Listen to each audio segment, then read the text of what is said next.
Vatican says the 88-year-old died of a stroke that put him into a coma and led to heart failure.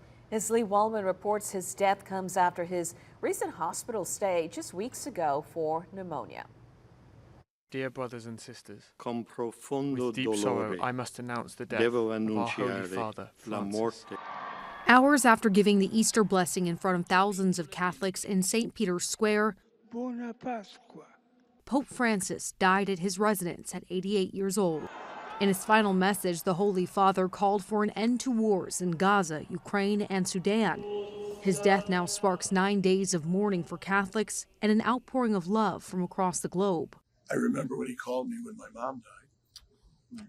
I remember when he called me during COVID to find out how God's people here in New York were doing.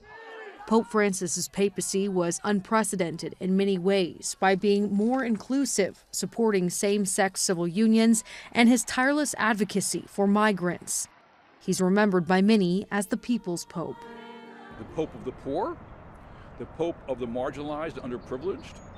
He's also what I'm going to call a reformer Pope, because he made a lot of changes to the way the Vatican is run, the way the church is run. He was a good man. I loved the way he was with the poor. People can understand each other and not be against each other and can disagree but can still love each other. And I think that was good, that he brought that to the table. Pope Francis's death comes weeks after he was released from the hospital after battling a life-threatening case of pneumonia in both lungs. In New York, I'm Lee Waldman. Well, President Trump started this year's White House Easter egg roll on this Easter Monday with a brief tribute to Pope Francis. He was a good man, worked hard. He loved the world, and it's an honor to do that. The president also ordered all flags to be flown at half-staff in Pope Francis' honor. Saints owner Gail Benson says that she had the privilege of meeting Pope Francis on 2 occasions. The most recent was during Holy Week, and this was last year. She says that he was truly taken, and she was truly taken by his humble demeanor, remarking that he often ended a conversation by asking that you pray for him. And in a statement, Mrs. Benson says that she was truly inspired by his sincere compassion for the poor and the marginalized. She says that she believes the Pope's willingness to engage with people from all walks of life will have a lasting benefits for the Catholic Church. And also, Catholics visiting St. Louis Cathedral today prayed for Pope Francis while also processing his passing. He's a very loving person that spent a lot of time with people that were incarcerated. He loved children. He just loved working with the poor. I mean, I think he was a great example for our faith. I think his legacy will be one of the great popes of the last 200 years. Thong Trong spoke with some Catholics about the challenges the church is now facing and their hopes for the next pope to address those issues. That's coming up at 5:30. Well, local Catholics are also in mourning, as we just said. Sabrina Wilson is with us now to tell us how the Archdiocese of New Orleans and Loyola University will remember the Pope. Sabrina. That's right. New Orleans Archbishop Gregory Aymond says while the church is sad over the passing of Pope Francis, much can be learned from his ministry.